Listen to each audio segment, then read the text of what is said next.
What's up, guys? Last video we made these tacos. This video it's a little bit more informative on why I chose certain ingredients and kind of play on what I was thinking. I could talk your ear off, which is what I'm gonna do. I'm gonna start with the steak taco. I chose New York strip because it's a leaner cut of beef, and honestly that was like the scraps that I had. So I think a taco should have a marinade if you're gonna go with steak.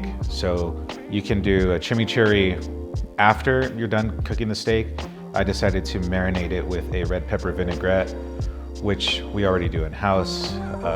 Leave a comment if you want a recipe for that. I can definitely get a recipe up for everything we do.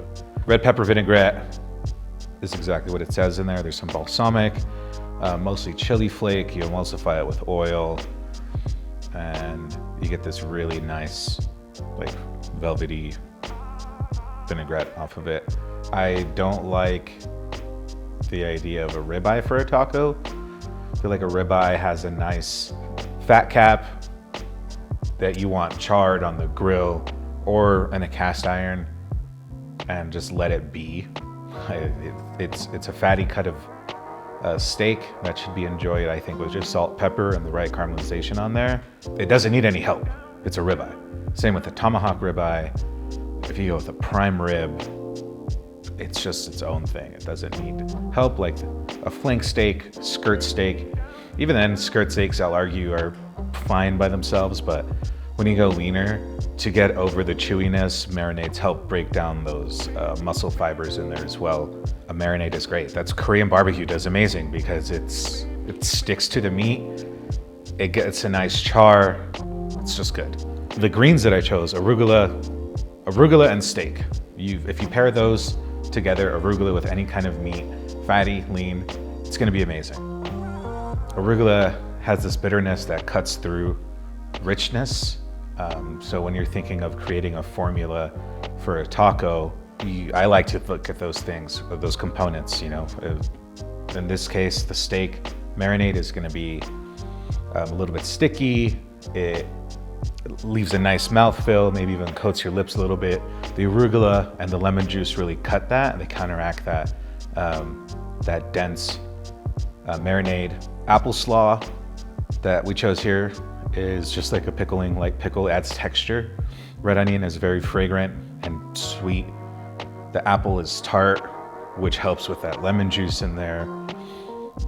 Bell peppers, the ones that we chose here, are sweet, and with the vinegar, it really just builds a nice taco.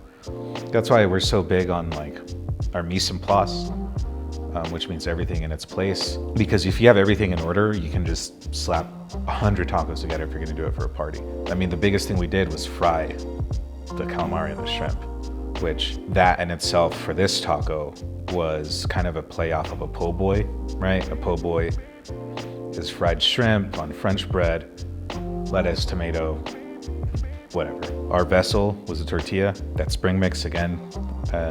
Shrimp and calamari are a match made in heaven, especially fried. And the spicy mayo is what you would find at a sushi restaurant. That spicy mayo that they squirt all over, it's just sriracha mayonnaise. Sriracha mayonnaise is delicious and it works well with seafood. So that's pretty much it when it comes to my thoughts and designing a taco, because again, everything that we do, it should have a purpose and it's designed to be eaten a certain way. So that's just my take on it. Thanks again for even letting me share my thoughts. So go ahead and leave a like, give us a thumbs up, helps the algorithm, and ask questions. Ask questions in those comments and I'll really tear into it. So thanks again for watching.